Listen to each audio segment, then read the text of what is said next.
الله أغثنا لأهل الله وكونوا عونا لله حسن الله بفضل الله عباد الله رجال الله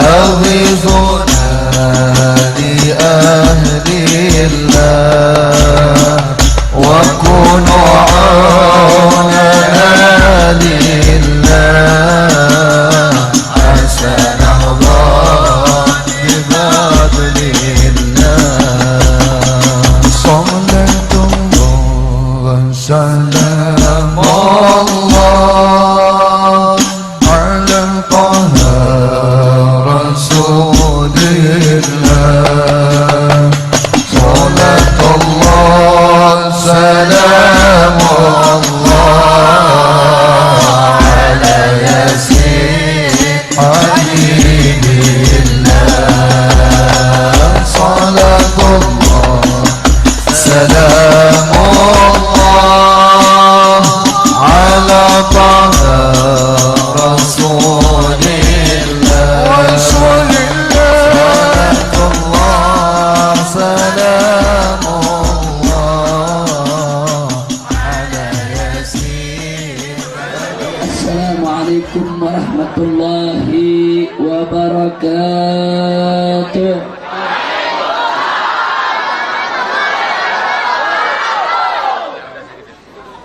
Bismillah walhamdulillah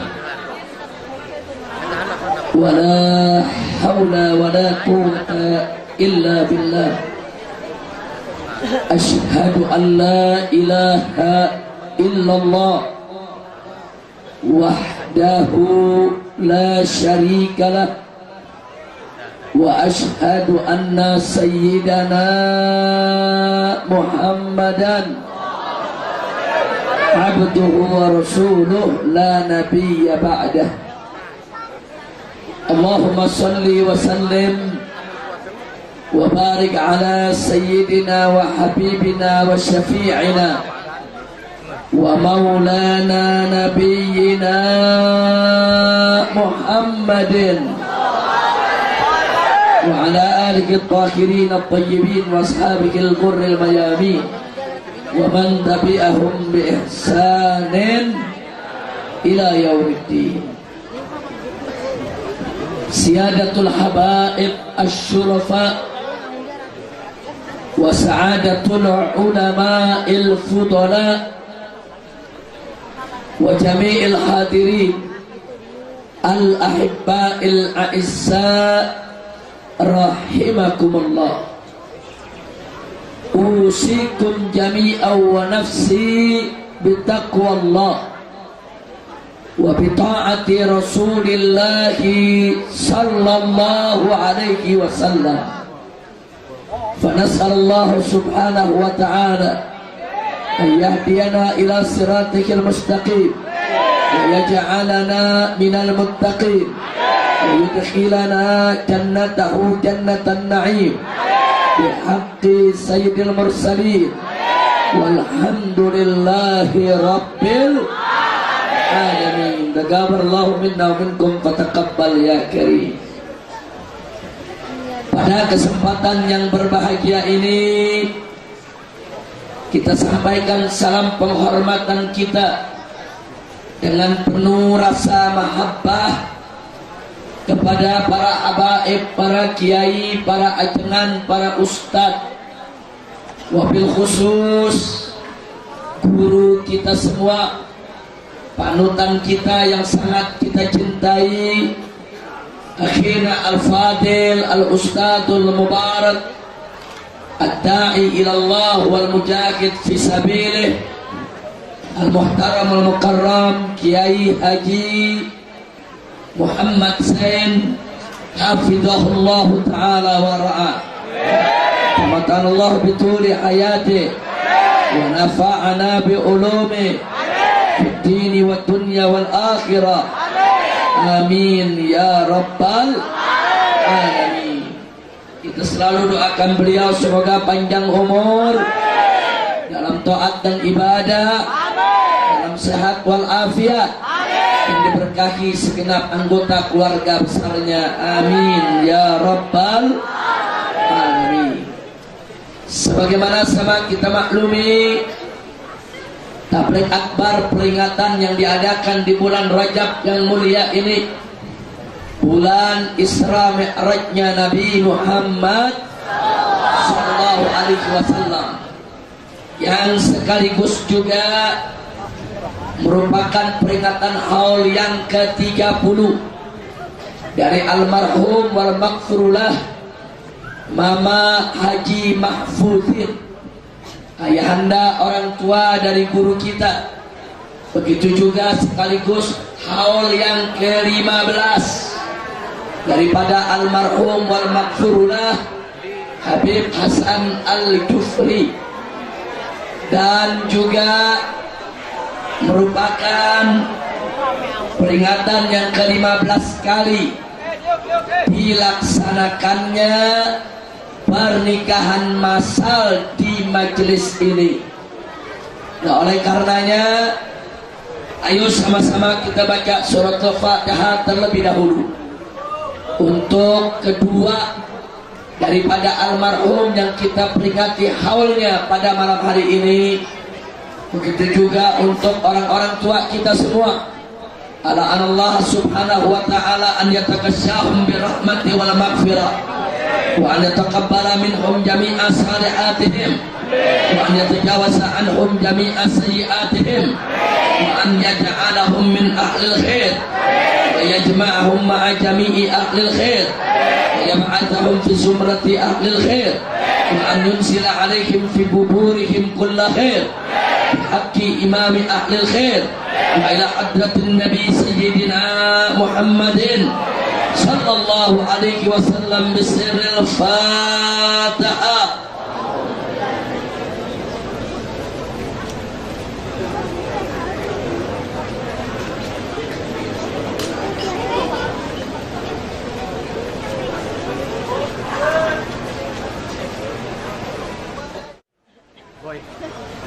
Berikutnya sekali lagi kita bacakan suratul Fatihah yang kita niatkan agar para pasangan yang baru saja melaksanakan pernikahannya pada hari ini melalui daripada rangkaian acara majelis kita yang penuh keberkahan ini, semoga perkawinan mereka semua diberkahi oleh Allah subhanahu wa ta'ala.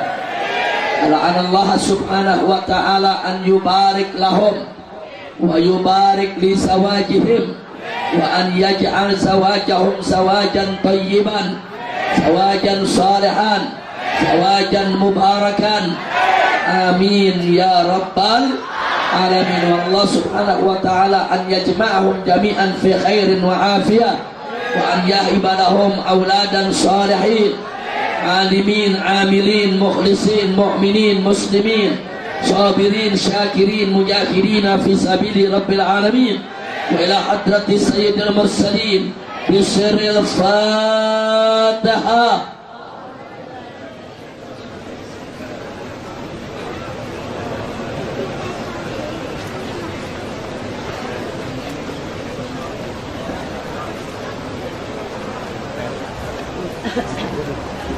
Taqabbalallahu minna wa minkum fataqabbal ya karim. Nah, kepada Bapak Ibu yang saya cintai, hadirin hadirat, mudah-mudahan pertemuan kita pada kesempatan malam hari ini akan menjadi penyebab turunnya rahmat dan barakah. Semoga Bapak Ibu yang hadir di sini nanti tidak pulang dari tempat ini kecuali semua dosanya diampuni oleh Allah, segala kesalahannya dimaafkan oleh Allah, segala penyakitnya disembuhkan oleh Allah, segala utang piutangnya dilunaskan oleh Allah, dilapangkan kesempitannya, dimudahkan kesulitannya, diharmoniskan rumah tangganya, dan dibahagiakan dari dunia hingga akhiratnya. Amin ya rabbal alamin. Ahiba'il kiram,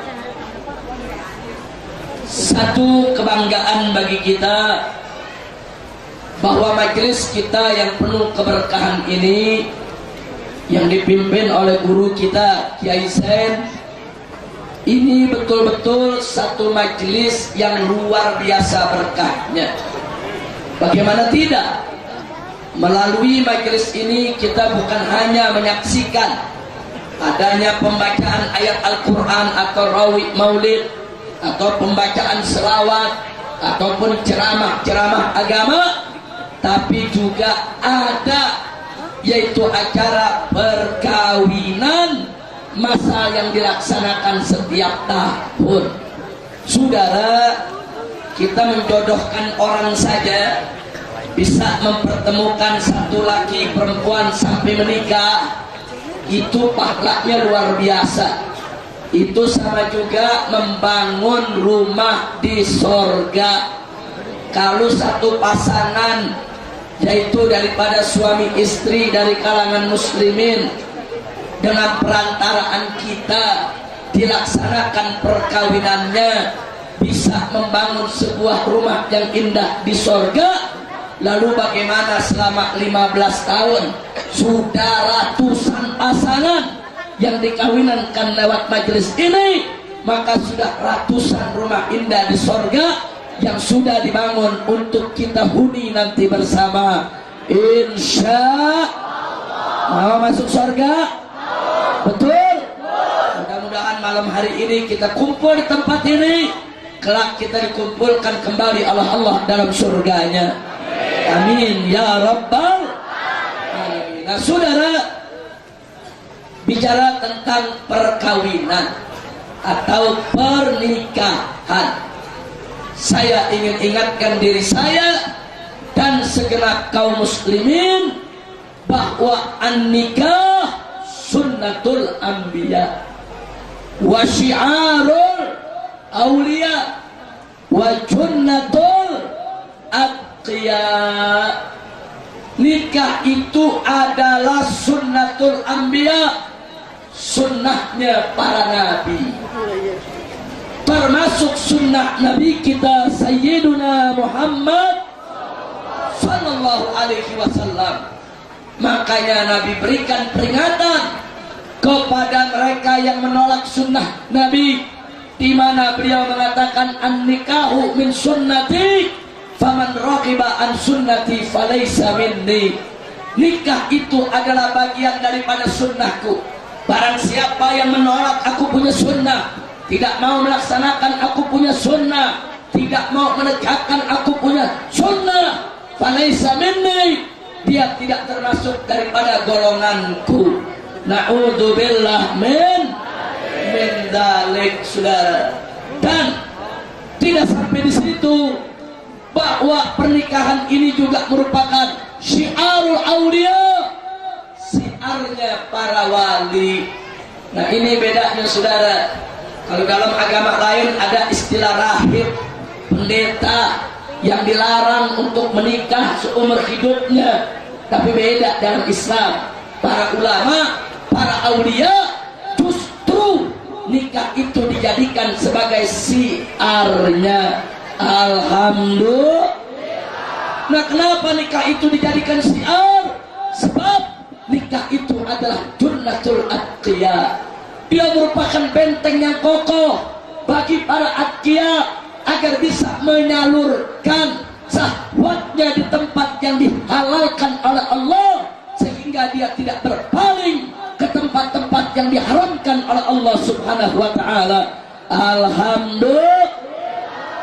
Makanya kita lihat Pak tuh, dalam agama lain kerennya sih pendeta nggak kawin, rahib nggak kawin, ternyata diam-diam ngergain bini orang. Kawin enggak, ternyata diam-diam dia kerjain anak gadis orang. Betul? Jadi peristiwanya sudah banyak. Baca Kode Da Vinci, saudara.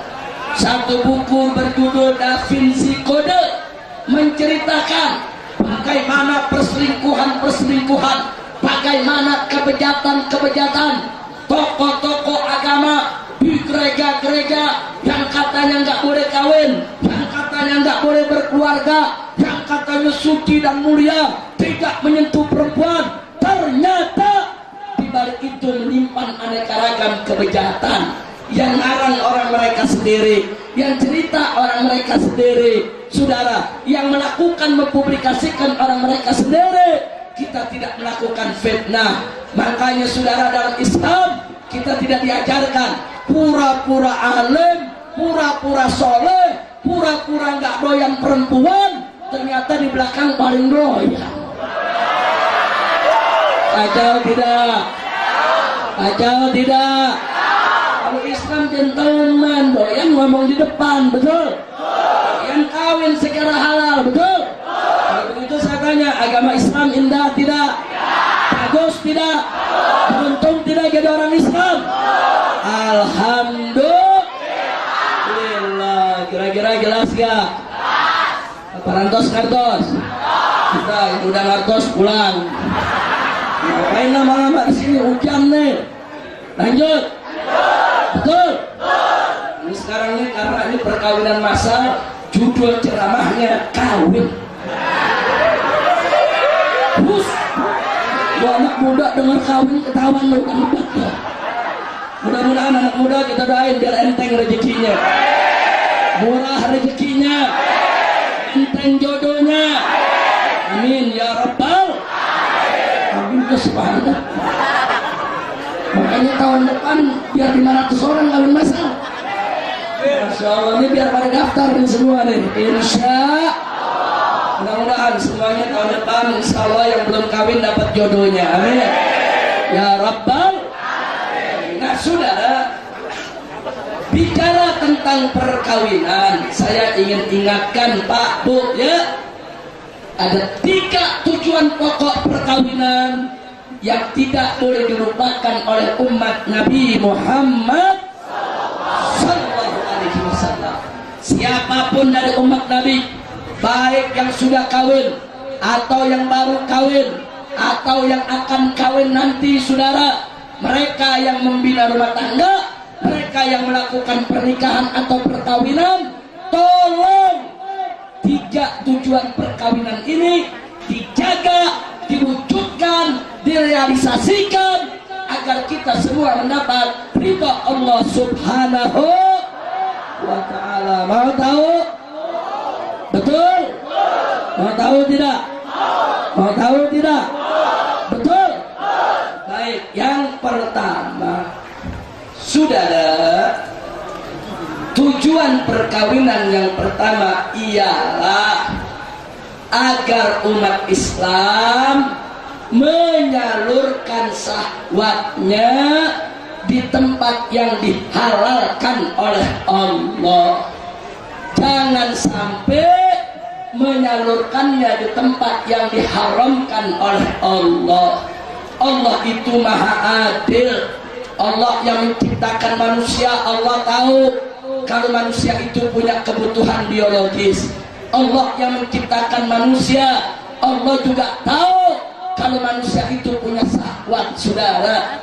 Dan Allah yang menciptakan manusia, Allah juga tahu kalau kebutuhan biologis itu harus terpenuhi, kalau syahwat itu harus tersalurkan. Oleh karenanya Allah sediakan jalurnya, jalur yang sehat, jalur yang baik, jalur yang berkah, jalur yang halal.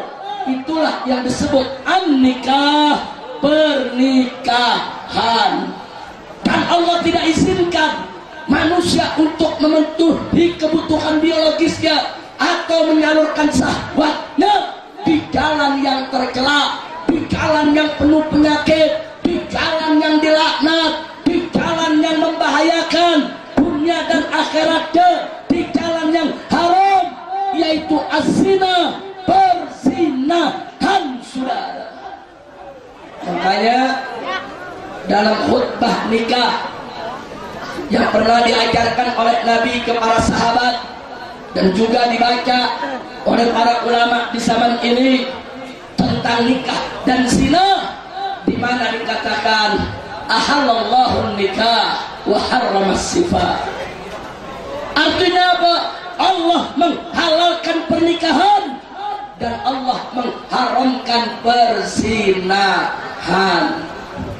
Saudara, beda nikah sama zina, saudara, tipis. Maksudnya tipis apa? Zina sama nikah sama-sama menyalurkan syahwat, sama-sama memenuhi kebutuhan biologis. Cuman bedanya yang satu pakai cara memenuhi rukun nikahnya, yaitu rukun nikah yang 5. Ada pengantin laki, ada pengantin perempuan, ada wali nikahnya, ada 2 orang saksi, dan ada siqah ijab dan qabul. Sementara zina tidak memenuhi rukun itu, saudara. Kelihatannya bedanya tipis, tapi hati-hati. Walaupun kelihatannya bedanya tipis, sangat prinsip, sangat mendasar. Justru perbedaan tersebut yang membuat yang satu halal, yang satu haram, yang satu berkah, yang satu dilaknat oleh Allah Subhanahu wa Ta'ala. Jangan main-main, saudara. Dan jangan lupa juga, nikah itu yang membedakan kita dengan binatang. Ayam sama ayam kawin, emang ada ijab kabul? Ayo saya mau tanya, ayam sama ayam kawin, emang ada nikahnya? Kucing sama kucing kawin, emang ada ijab kabulnya? Anjing sama anjing kawin, ada ijab kabulnya ya? Jadi kalau ada manusia sama manusia kawin nggak pakai ijab kabul, nggak pakai syarat nikah, sama gak sama anjing? Jawab yang kompak, sama gak sama anjing? Bisa ngomong begini ada yang tersinggung nggak?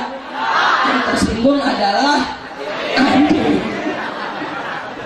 Ya apa bedanya, saudara? Manusia kawin, anjing juga kawin, betul? Betul. Tapi yang membedakan manusia kawin dengan akdun nikah yang ada syarat dan rukunnya, saudara. Sedangkan binatang tidak mengenal syarat maupun rukun dalam perkawinannya, saudara.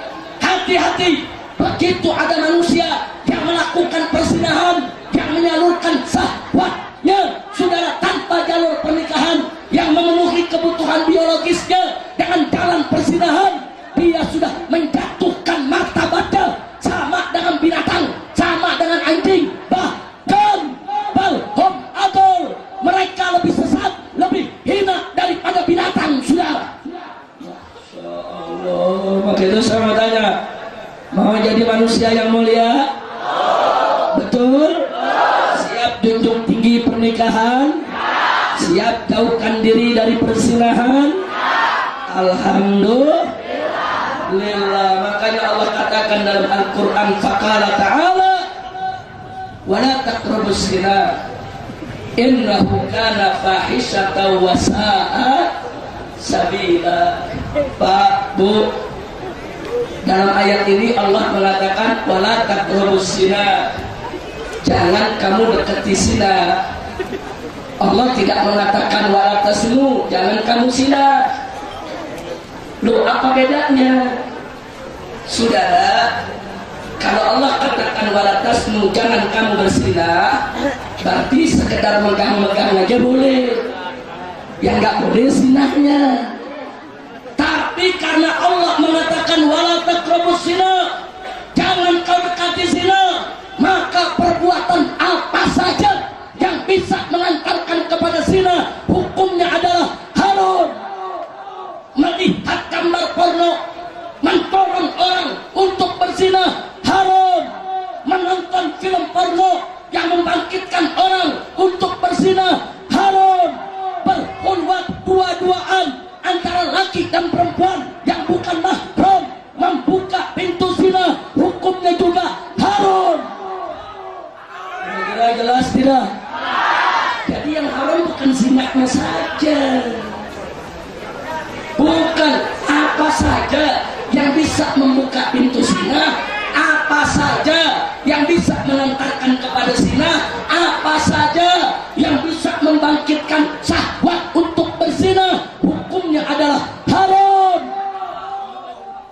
Kira-kira jelas tidak? Jelas tidak? Bu, Bu, makanya kalau ibu punya anak gadis dikanjangin sama lelaki, ada gak?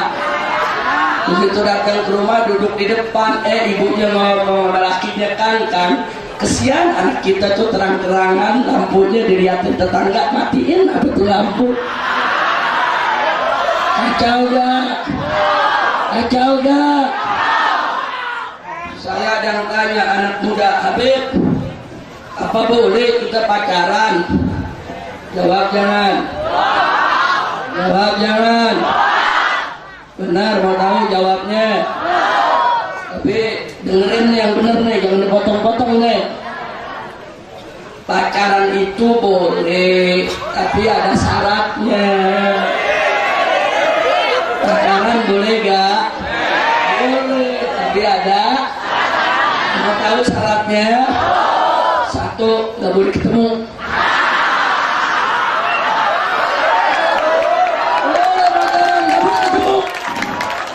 Lu paham gak? Ada nanya, Habib gak apa-apa kalau gak ketemu telepon-teleponan? Gak boleh. Gak boleh juga. Oh Habib kalau gitu surat-suratan? Gak boleh. Pacarannya boleh pacarannya. Kirim surat pun gak boleh. Orang mikir, Habib surat gak boleh, telepon gak boleh, ketemu gak boleh, gimana pacarannya? Lu pikirin sendiri.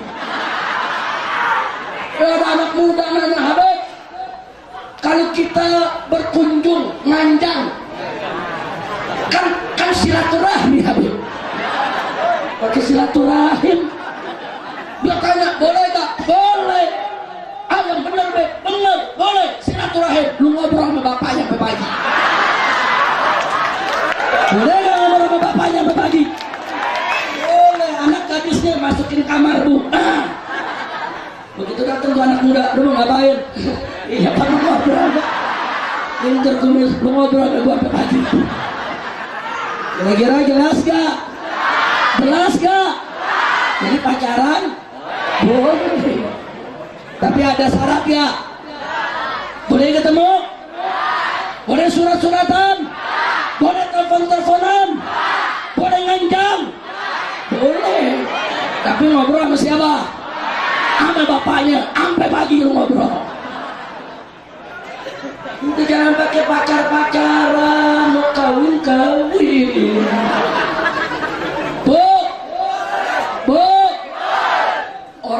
Orang tua kita kawin gak pakai pacaran, awet-awet, betul?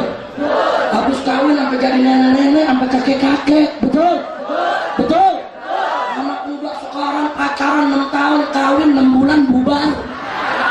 Ada gak? Ada gak? Lu sok tahu sih. Dibilang jangan pacaran, enggak, pacaran itu kan menjajaki. Unyil. Lu pakai menjajaki, lu mau menjajaki apa mau mendaki lo?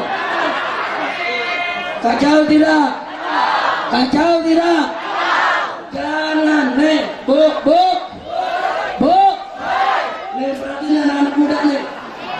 Omong kosong. Pacaran itu bisa menjajaki. Omong kosong. Yang ngomong pacaran itu untuk menjajaki kadal kebun. Saya bisa buktikan, saudara. Mau buktinya tidak? Betul? Betul?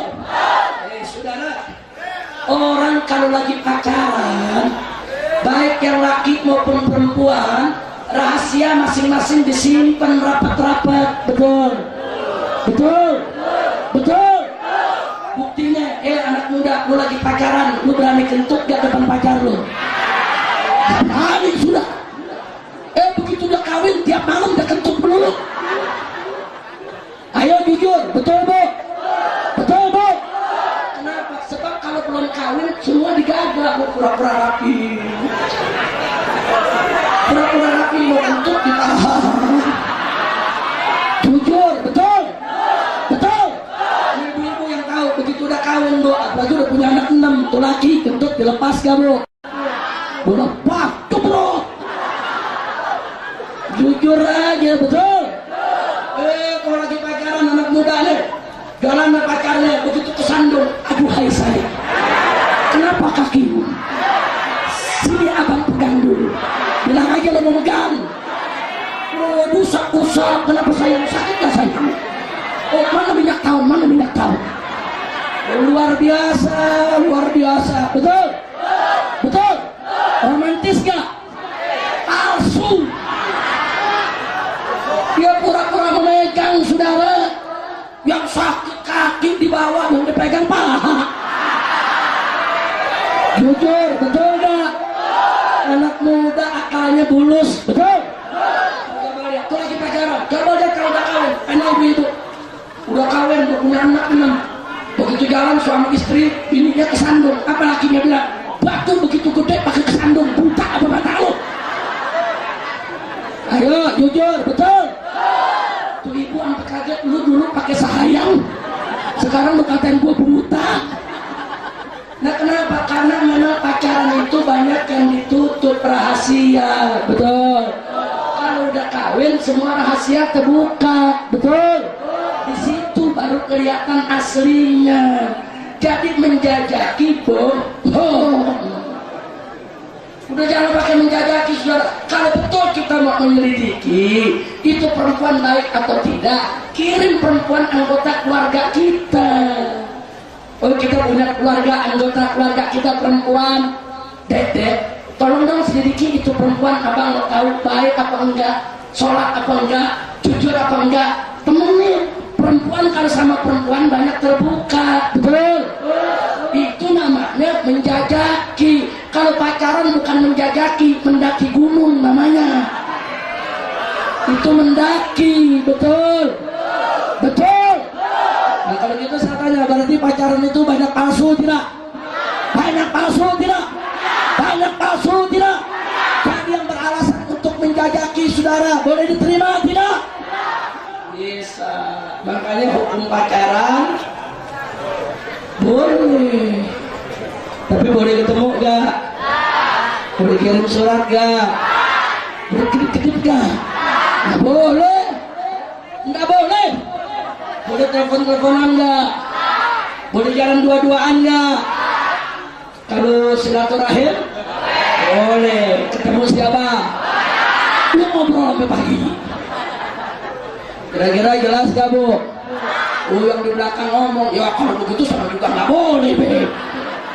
Lagian masa kita mau halalin yang haram, betul? Iya yang haram, yang halal. Al halalu bayyin wal haramu bayyin. Yang halal udah jelas, yang haram udah jelas. Di antara yang halal yang haram ada yang saudara mustabihat, ada yang samar-samar.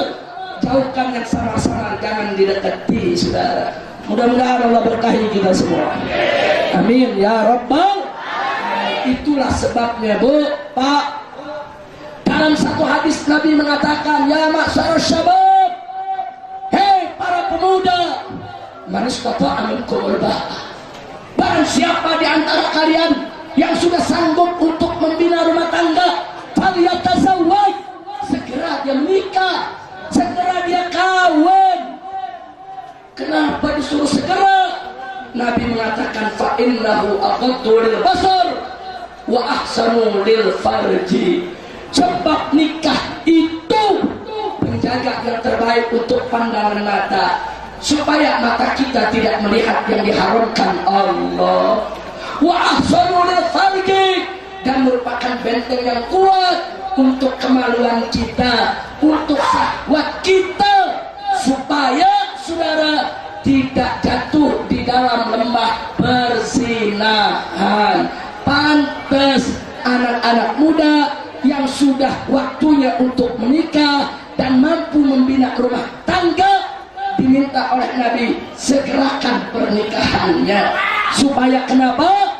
Supaya saudara mereka itu tidak jatuh ke lembah dosa, tidak jatuh dalam perzinahan, tidak jatuh dalam yang diharamkan oleh Allah Subhanahu wa ta'ala. Alhamdulillah.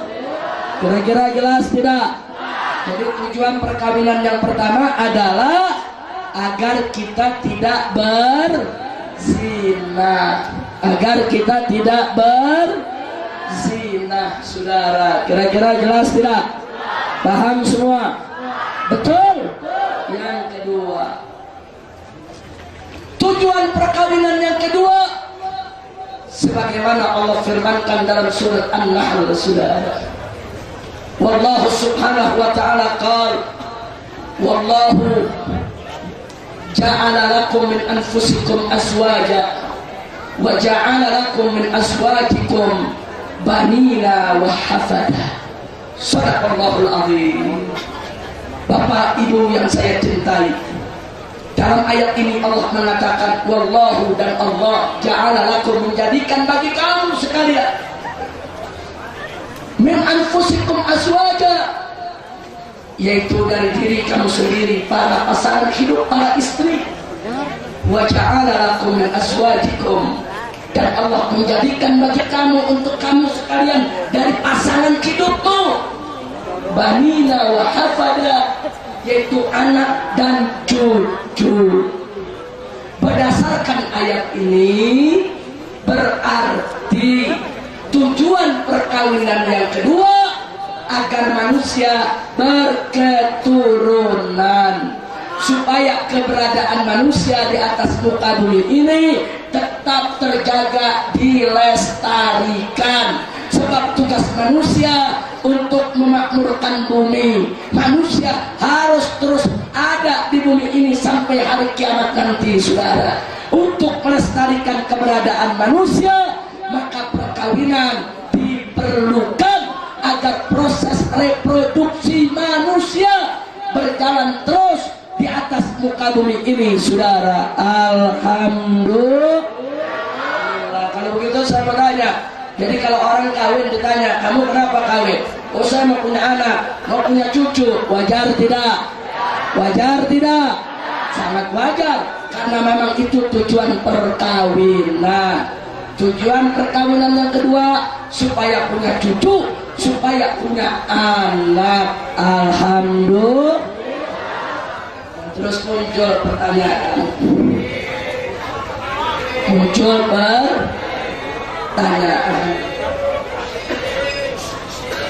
Baik,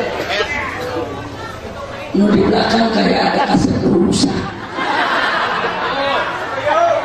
Masya Allah. Baik, lanjut. Lanjut. Sudah.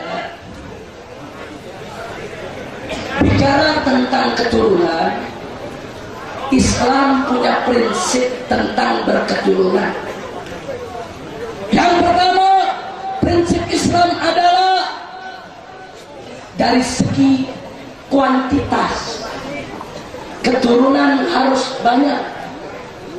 Yang kedua, dari segi kualitas, keturunan harus bermutu. Ini dua prinsip Islam dalam berketurunan. Yang pertama, setiap Muslim, kalau mereka ingin berketurunan, perbanyak anak mereka, perbanyak keturunan mereka. Nabi bersabda dalam hadisnya, tazawwaju taksuru, kawinlah kamu sekalian supaya kamu menjadi banyak. Fa inni mubahibikum umam yaumil qiyamah, nanti di hari kiamat aku akan banggakan kalian di hadapan umat-umat yang lain, bahwa aku punya umat yang terbanyak dibandingkan yang lainnya. Masya Allah. Yang punya anak banyak besok dibanggakan Nabi di hari kiamat. Ini umatku, ini kebanggaanku, keturunannya banyak. Ini hadis Nabi, saudara. Hadis yang lain Nabi, saudara, tegas. Nabi mengatakan, tazawwajul wadud al walud, fa inni mukatsir bikum umam yaumil qiyamah. Nikahi perempuan-perempuan yang baik, perempuan-perempuan yang berketurunan. Kenapa? Supaya aku merasa bangga dengan banyaknya kalian nanti di hari kiamat. Ini ajaran Nabi. Jadi saya bertanya, jadi Nabi suruh kita punya anak dikit atau banyak? Dikit atau banyak? Jawab yang kompak, dikit atau banyak? Dikit atau banyak? Apa pernah Nabi mengatakan cukup 2 anak saja? Apa pernah Nabi ngomong begitu? Siapa yang ngomong begitu? Siapa yang ngomong cukup 2 anak saja? Ada gak yang ngomong begitu? Ada yang ngomong begitu? Itu program Nabi bukan? Program Islam bukan? Program ulama bukan? Saya diprotes. Ada ngomong begini, Habib Rizik, kan lebih baik punya anak satu jadi kiai daripada 20 jadi bajingan. Benar juga. 20 jadi bajingan, anak satu jadi kiai, yang mendingan satu. Iya. Jawab jangan. Jawab jangan. Saya bilang tunggu dulu. Kalau menurut saya lebih baik punya anak 20 jadi kiai semua daripada satu jadi koruptor. Betul? Betul? Sama tanya ibu-ibu, Bu, ibu pilih mau punya anak 20 jadi kiai semua atau satu jadi bajingan? 1 sampai 20? 1 sampai 20? Alhamdulillah. Alhamdulillah. Mudah-mudahan ibu pulang saya doain hadir sini anak ke-40 sudah. Amin. Amin. Pokoknya ngomong lebih baik satu jadi kiai, 20 jadi bajingan. Lu punya anak 20 jadi bajingan, emang lu gak didik, goblok? Jadi kalau kita punya prinsip jangan begitu.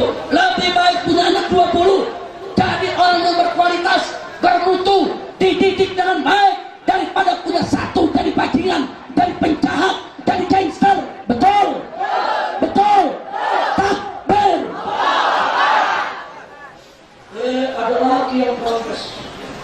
Habib Rizik, kalau nanti umat Islam punya anak banyak, keturunan banyak, nanti bagaimana di kemudian hari makan mereka? Nanti bagaimana perumahannya mereka? Ada sandang, pangan, papan. Habib jangan sembarangan ngajar umat anak banyak. Nanti di kemudian hari orang bisa kelaparan, Habib.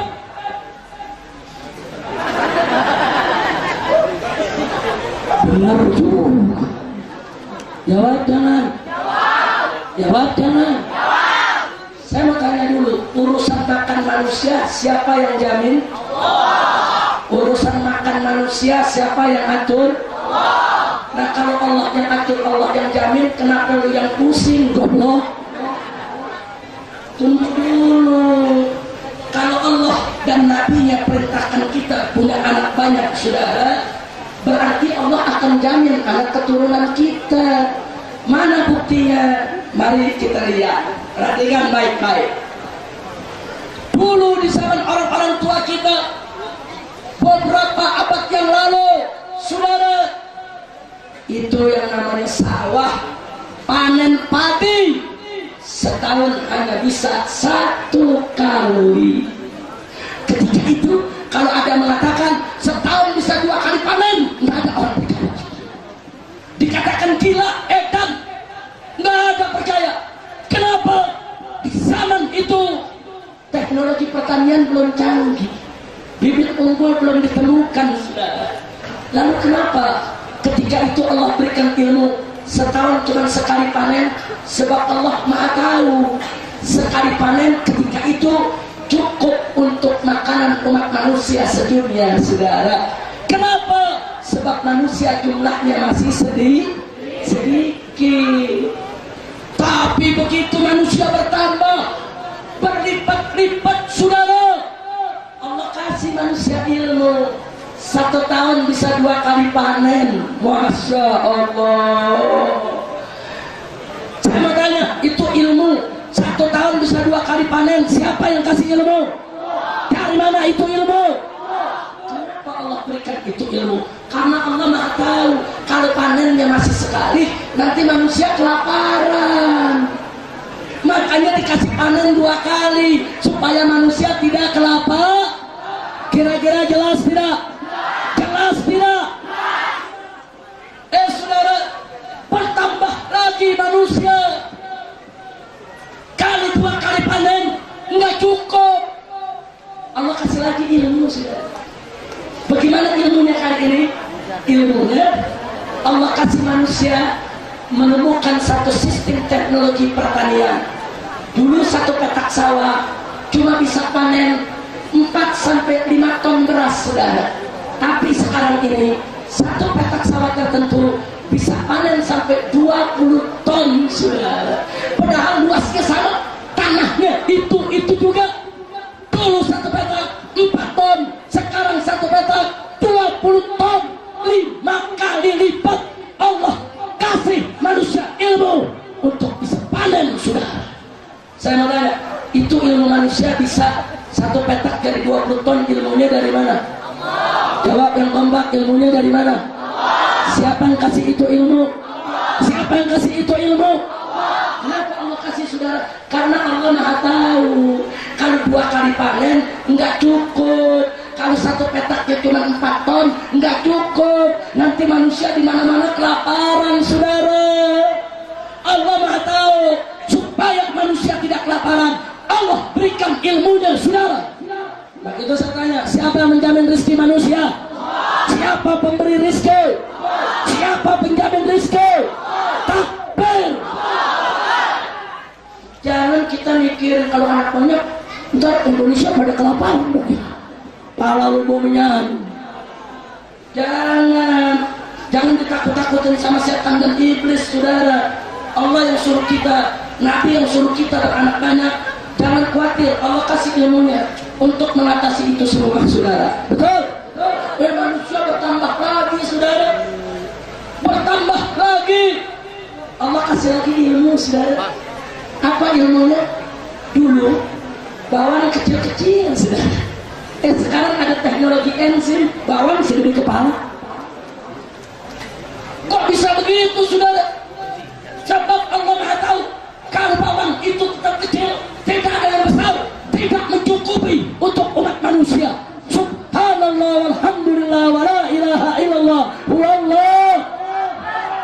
Subhanallah. Saya tanya, Maha Kuasa tidak Allah? Siapa Maha Kuasa? Siapa Maha Besar? Siapa Maha Penjamin rezeki? Tidak sampai di situ. Dulu pepaya kecil-kecil, sekarang ada teknologi enzim, pepaya segede guling. Dari mana tuh ilmu, saudara? Pak, Bu, sekarang ini nggak sampai di situ. Oh, manusia itu kan butuh vitamin, Habib. Manusia itu kan butuh protein. Dia kan mesti makan jeruk, dia mesti makan apel. Nanti nggak kebagian kalau manusia banyak. Tunggu dulu.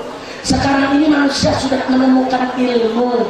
Ilmunya apa? Minum 1 kapsul sama juga makan jeruk sekarung. Subhanallah. Saya mau tanya, orang Cipayung ada yang bisa makan jeruk sekarung? Bisa tidak? Bisa tidak? Tapi kalau telempel 1 bisa enggak? Telempel 1 sama dengan makan jeruk sekarung. Subhanallah. Bahkan yang pergi ke ruang angkasa, astronot itu makan kapsul cuma 1, 6 bulan tidak makan. 1 kapsul 6 bulan dia bisa tidak makan. Kenapa mesti bingung, saudara? Manusia sebanyak apapun di atas muka bumi ini tidak akan kelaparan dengan syarat manusia itu harus rajin, harus belajar, harus kreatif, tak boleh jadi manusia yang pemalas. Betul? Maka itu ada syarat prinsip yang kedua. Dalam Islam itu apa prinsip berketurunan? Pertama, banyak. Kedua, berkualitas. Kalau umat Islamnya banyak, semuanya pinter-pinter. Kalau umat Islamnya banyak, semuanya rajin-rajin. Kalau umat Islamnya banyak, semuanya kreatif. Apa takut kita kelaparan? Bukan. Nah, kira-kira jelas tidak? Jelas tidak? Ada yang protes lagi, Habib. Sekarang lagi nih penduduk udah padat, mau bangun rumah susah. Nanti kalau penduduk makin lama makin banyak, mau tinggal di mana? Jawabnya kapan? Tahun depan. Boleh tahun depan? Nggak boleh. Tega lu. Jawab kapan? Betul. Saudara, Allah Maha tahu. Saudara, dulu saudara di Jakarta 1 kelurahan itu 30 sampai 40 hektar, saudara. 1 kelurahan. Sekarang di Jakarta 1 kelurahan cuma 2 apartemen. 2 2 apartemen dibangun tinggi 50 tingkat, saudara, udah jadi satu kelurahan. Dulu 30 hektar, 40 hektar, 2 apartemen cuma 5 hektar, saudara. Artinya apa? Dulu manusia hanya punya ilmu, rumah itu, saudara, horizontal. Tapi sekarang manusia diberikan oleh Allah ilmu bisa vertikal ke atas, saudara, menjulang tinggi sampai puluhan tingkat, saudara, dengan ribuan unit kamar, saudara. Subhanallah. Saya tanya, siapa maha adil? Siapa maha arif? Jadi kalau umat Islam banyak keturunan, apa takut gak punya rumah? Buktinya sekarang lihat nih pemerintah. Pemerintah punya program KPU harus berhasil, cukup anak 2 saja. Udah gitu pemerintah nakut-nakutin, awas kalau anaknya banyak nanti kita mau tinggal di mana? Nanti lahan buat rumah berkurang. Tapi anehnya saudara, sawah-sawah digusur-gusurin pada jadi lapangan golf. Betul? Betul? Kalau pemerintah takut kelaparan, kalau pemerintah takut penduduk banyak tidak makan, mestinya sawah tidak boleh digusur, pertanian tidak boleh digusur. Kenapa pertanian berubah jadi lapangan golf yang tidak menghasilkan? Betul? Orang kaya olahraganya bikin susah rakyat. Kalau rakyat olahraganya simpel, main kerambol rapi. Cuman semeter kali semeter kerambol, betul? Betul? Itu hiburan rakyat tuh. Hiburan rakyat main kerambol, nggak pakai ngegusurin orang. Orang kaya, saudara, hiburannya lapangan golf ambil 50 hektar. Rakyat digusur-gusurin, kurang ajar tidak? Kurang ajar tidak? Cuman buat keren-kerenan pakai celana pendek didampingin perempuan sama joki-joki, betul? Betul? Orang kaya, saudara, olahraganya bikin susah rakyat, olahraganya menggusur tanah pertanian, olahraganya mengurangi lahan-lahan produktif, saudara. Jadi pemerintah jangan nakutin rakyat. Kalau betul pemerintah takut rakyat tidak makan, rakyat kekurangan hasil pertanian, mestinya lapangan golf nggak boleh diizinkan, betul? Betul? Kenapa sekarang lapangan-lapangan golf itu di mana-mana ada? Kenapa pertanian ditutup-tutupin? Kenapa, saudara? Kenapa itu lahan pertanian digusur-gusurin? Sebab pemerintah tahu ada pertanian insentif yang produktif dengan lahan yang sedikit, hasil yang banyak. Sebetulnya pemerintah nggak takut kita kelaparan, saudara, cuma nakut-nakutin kita supaya kita tidak punya anak banyak. Dasar licik. Betul? Nah, kira-kira saya sampaikan jelas tidak? Jelas tidak? Maka itu saya mau tanya umat Islam ke depan, siap punya anak banyak? Siap punya anak banyak? Tapi harus berkualitas. Itu yang nggak boleh kita lupa, insya Allah. Kira-kira jelas tidak? Yang terakhir, ketiga. Tadi saya bilang ada berapa semua? Ada berapa? Jadi tujuan perkawinan yang pertama supaya umat Islam tidak berzina. Tujuan perkawinan yang kedua supaya punya keturunan, insya. Yang ketiga Pak Bu, tujuan perkawinan ialah sebagaimana Allah firmankan dalam Al-Quran. Faqala ta'ala, wa min ayatihi an khalaqalakum min anfusikum azwaja litaskunu ilaiha wa ja'ala bainakum mawaddatan wa rahmah inna fi dzalika laayatin liqaumin yatafakkarun. Jadi kata Allah, Bu, Pak, sebagian daripada tanda-tanda kebesaran Allah adalah Allah menciptakan untuk kamu sekalian dari dirimu sendiri, yaitu pasangan hidup. Bagi yang lelaki diciptakan istri, bagi yang perempuan diciptakan suami. Untuk apa? Kata Allah, litaskunu ilaiha, supaya kamu merasa cenderung kepadanya. Maksudnya cenderung supaya pikiranmu tenang, jiwamu tentram di sisi pasangan hidupmu. Sebab pasangan hidup itu tempat kita membagi suka dan duka, tempat kita menyimpan rahasia, saudara. Jadi pasangan yang ideal itu adalah manakala sepasang suami istri saling percaya, saling cinta, saling berbagi suka, saling berbagi duka, dan saling menyimpan rahasia. Nah, kalau sudah begitu hubungannya, apa janji Allah? Wa ja'ala bainakum mawaddatan wa rahmah.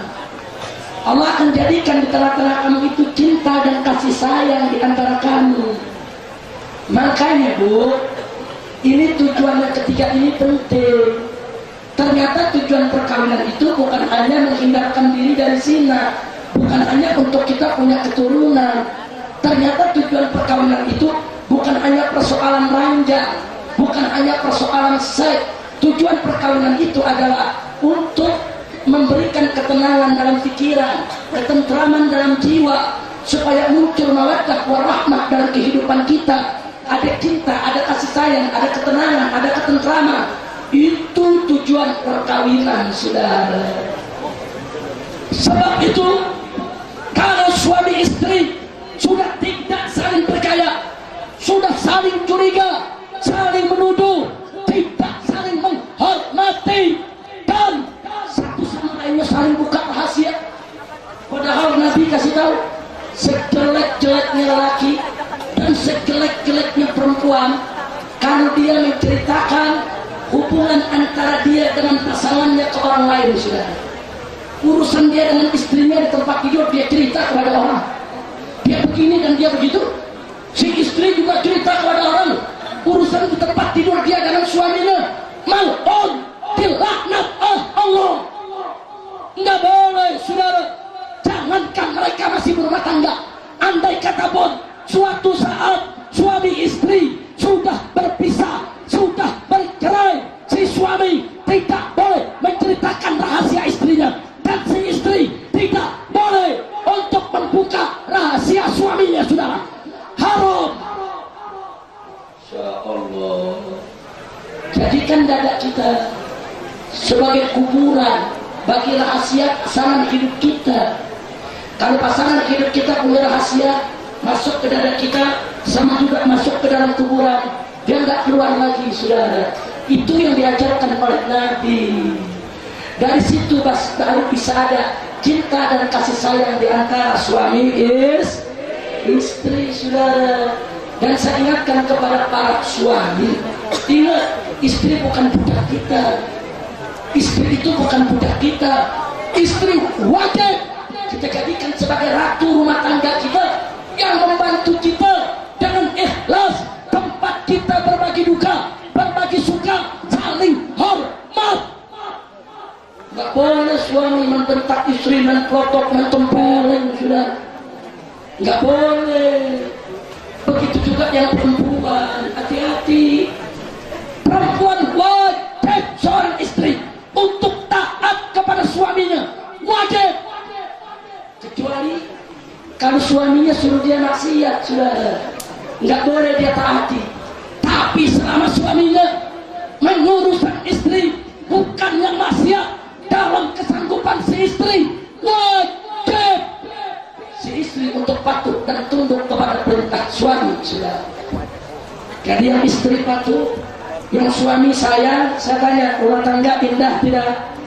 Indah tidak? Indah tidak? Bu, dulu Nabi pernah pulang malam, ketok pintu. Malam itu giliran Siti Aisyah ketok pintu, nggak ada yang buka. Ngasih salam, nggak ada yang jawab. 3 kali kasih salam, 3 kali ketok pintu, tidak ada yang jawab. Nabi ambil kain burdahnya. Nabi ambil kain burdahnya yang panjang, Nabi gelar depan pintu rumah, Nabi tidur, saudara. Tengah malam Siti Aisyah bangun, cari Nabi, nggak ada di tempat tidur. Ingat, ya Allah, dia ketiduran. Tadi Nabi belum pulang, pintu rumah dikunci. Siti Aisyah buru-buru menuju pintu, buka lalu keluar, Nabi tidur di luar. Pelan-pelan Siti Aisyah membangunkan Nabi. Kata Siti Aisyah, ya Rasulullah, kenapa kau tidur di luar? Nabi bangun. Kata Nabi, aku sudah ketok pintu tadi. Sudah 3 kali aku berikan salam, tidak ada sautan. Aku tahu kau tidur, maka itu aku lebih suka tidur di luar. Kata Siti Aisyah, ya Rasulullah, ketok aja biar aku bangun. Aku minta maaf ya Rasulullah, aku ketiduran, aku capek, aku tidak sengaja. Apa kata Nabi? Justru aku tahu kau capek, justru aku tahu kau lelah. Aku tidak mau mengganggu istirahatmu. Subhanallah. Nabi jangankan melototi istri, apalagi nempelin istri, mengganggu tidur istri, Nabi tidak rela, saudara. Masya Allah. Bu, ibu ada punya suami macam begitu? Malam pulang ketok pintu 3 kali nggak dibukain, tidur di depan. Bu, jujur bu, suami ibu begitu gak? Begitu gak? Kira-kira kalau 3 kali ketok nggak bangun bagaimana bu? Ada ibu bilang ditendang, ada yang bilang lagi didobrak tuh pintu. Ini pengakuan ibu-ibu nih bu. Saya mau tanya bapak-bapaknya sekarang, ada yang baru pulang malam ketok pintu nggak dibukain, tidur di depan pak? Pak, ini ada ibunya nih pak, nggak ada yang berani ngomong. Jadi saudara, itu akhlak kita punya Nabi. Jangankan nempelin istri, jangankan melototi istri, sampai mengganggu istri yang sedang istirahat, Nabi tidak rela melakukan, ya saudara. Maka itu saya tanya, kita punya Nabi akhlaknya mulia tidak? Agung tidak? Suci tidak? Sallu ala Nabi. Alhamdulillah, pantas rumah tangga Nabi itu sakinah, pantas rumah tangga Nabi itu penuh mawaddah warahmah. Kenapa? Sebab Nabi tampil sebagai suami terbaik sepanjang sejarah kehidupan manusia. Dan sebab para istri Nabi tampil menjadi wanita-wanita terbaik, istri-istri terbaik sepanjang sejarah umat manusia. Bu, Nabi punya istri banyak. Ada 9 istrinya di madu, tapi nggak berkelahi. Rumah tangganya adem, rumah tangganya aman, rumah tangganya mawaddah, rahmah, indah tidak? Orang zaman sekarang buru-buru poligami, punya istri 1 berkelahi dulu. Jujur, ada gak? Ada gak? Punya istri 1 piring terbang tiap pagi. Maka itu saudara, saya ingin ingatkan di sini. Yuk mari bicara soal perkawinan. Yuk kita lihat kita punya Nabi, bagaimana beliau membangun rumah tangganya dengan iman, dengan takwa, dengan mawaddah, dengan rahmah, sehingga rumah tangga Nabi menjadi sakinah. Alhamdulillah. Nah sekarang saya mau kasih kiat buat pengantin baru. Kiat supaya rumah tangga langgeng, rumah tangga lestari, sakinah. Saudara, ada 2. 1, bersyukur atas kelebihan yang dimiliki oleh pasangan kita. 2, bersabar atas kekurangan yang dimiliki oleh pasangan kita. Jadi kuncinya syukur dan sabar. Nah saya mau sampaikan cerita. Mau dengar cerita gak? Mau dengar cerita gak? Dulu di tengah bangsa Arab ada 1 orang lelaki. Dia soleh, ibadahnya kuat kepada Allah, tapi perawakannya nggak bisa nikah. Udah jelek udah. Bahkan orang bilang apa? Ini bangsa Arab yang paling jelek. Jelek rupanya, bukan jelek hatinya saudara. Jelek bro, jelek udah. Tapi hatinya bersih, imannya mantap, ibadahnya kuat. Subhanallah, dia dapat jodoh dikasih oleh Allah, perempuan tercantik di tengah bangsa Arab. Oh, saudara, lakinya paling jelek, perempuannya paling rezeki tuh. Ayo jujur lagi, rezeki gak? Rezeki gak? Rezeki saudara. Ada yang menarik, begitu kawin nikah ternyata istrinya juga solehah saudara. Nah ini dia suami istri setahun gak ribut, 2 tahun gak ribut, 3 tahun gak ribut, rumah tangganya tenang saudara. Masuk tahun keempat ada yang menarik. Suatu pagi istrinya sedang menyiapkan sarapan, lakinya lagi sarapan, tumben-tumbenan si istri liatin lakinya dengan tajam. Biasanya nggak pernah, nyari liatin lakinya yang tua, nggak berkedip tuh mata. Ini laki salah tingkah, dia merasa dilihatin sama istrinya, dia salah tingkah. Si istri tidak paham, dia tegur sama si suami, istriku kenapa sih ngeliatin sampai begitu? Si istri dia malah nyengir, dilihatin lakinya dia nyengir. Saudara, ini suami mulai tersinggung saudara. Si istri ngeliatin kenapa lakiku coba? Dia lihatin saudara, mungkin istri baru sadar lakinya saudara. Selama ini dia nggak sadar, udah 3 tahun dia laki bini. Akhirnya suaminya emosi marah, ditegur, istriku, aku tersinggung, kenapa kau lihat aku demikian rupa? Si istri bukan jawab, malah ketawa. Marah si suami saudara, gebrak meja. Ini 3 tahun kawin nggak pernah ribut, baru ribut nih soal sarapan. Ribut saudara depan sarapan, bergebrak meja. Saya nggak terima. Kenapa kamu melihat begitu? Kamu nyesel punya suami sejelek saya? Mulai tersinggung. Si istrinya diam, gak jawab. Kalau kamu nyesel, siapa suruh dulu salaman diterima? Sekarang baru nyesel, marah suaminya. Begitu suaminya sudah marah sampai ubur-ubur, istrinya bilang, tenang suamiku, jangan marah dulu. Nggak bisa, nggak bisa. Ini penghinaan. Udah jelek, nggak tahu diri. Untung bininya ngelayanin. Betul, betul. Tapi biar jeleknya saudara harga diri, nggak bisa. Pokoknya mesti dijelasin, kenapa kamu tertawa melihat saya? Kenapa begitu tajam melihat saya? Kalau nggak dijawab, wah ini rumah tangga bisa bubar. Suaminya bisa bubar, nggak dapat lagi loh.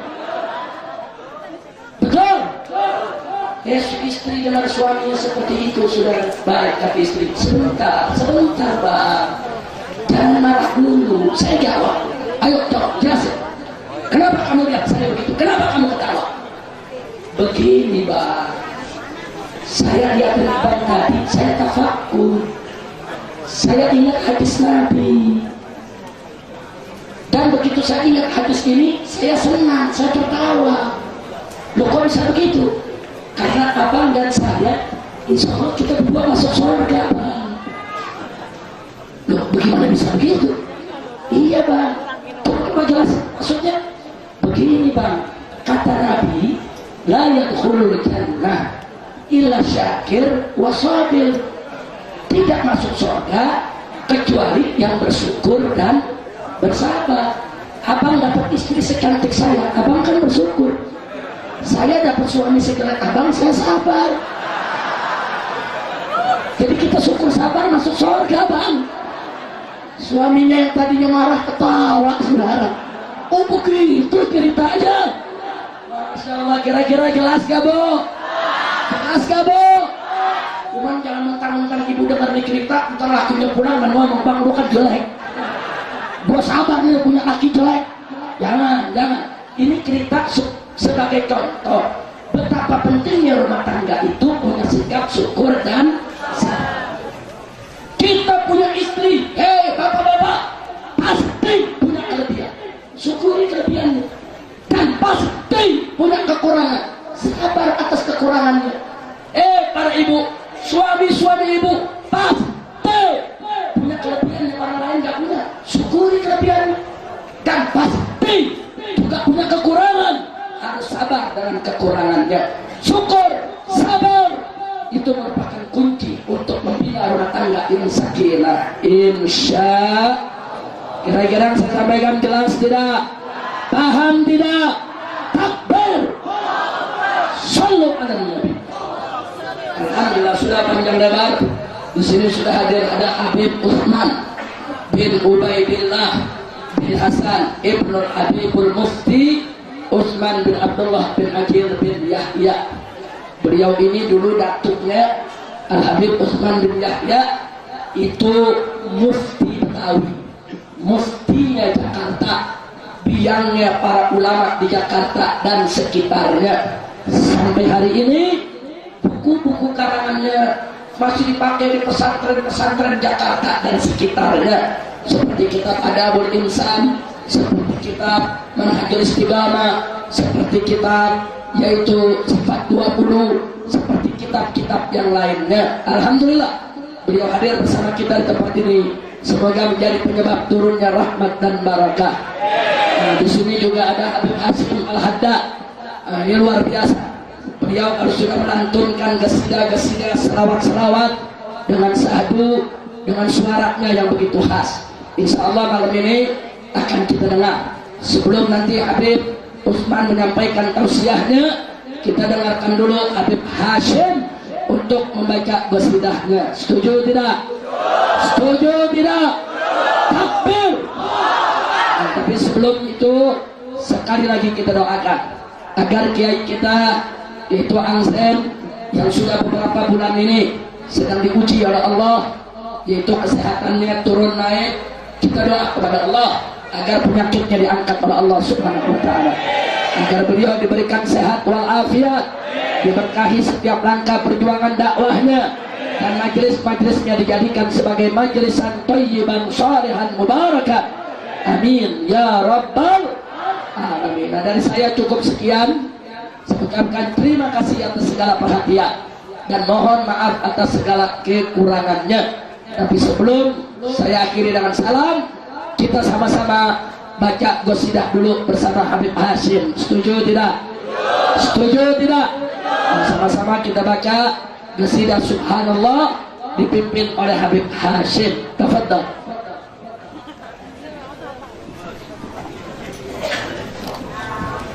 اللهم صل وسلم على سيدنا محمد وعلى آل سيدنا محمد.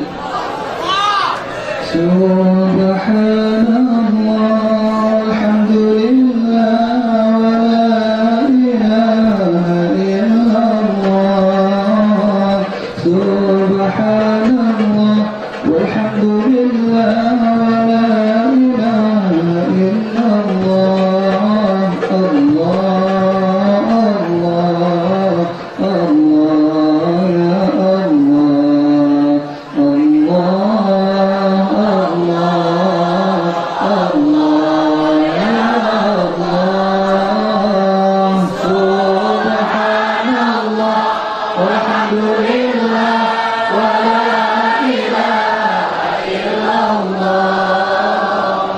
سبحان الله والحمد لله ولا إله إلا الله.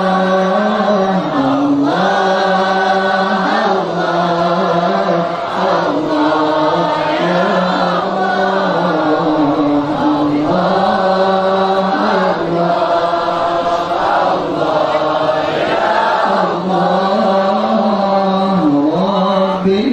إني ذا صفات العالية قائم بك أريد عافية تحت باب الرجا وقفت بذلي فأغثني بقصد قبل المانية. الله الله الله يا الله. الله الله الله يا الله.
تجري من قرونها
في سرور ونور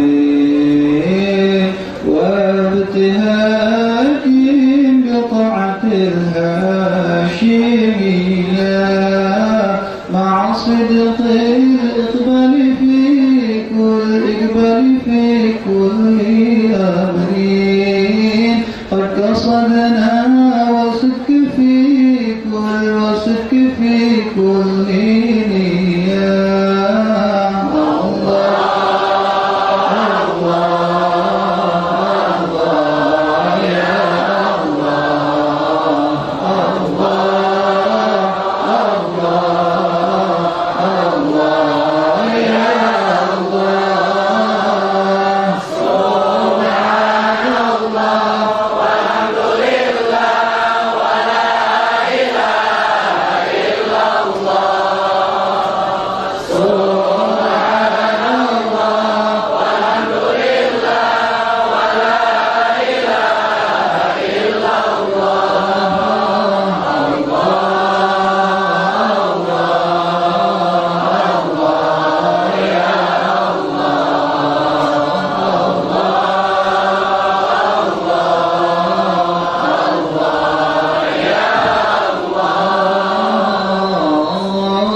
فاسلك بنا سبيل رجال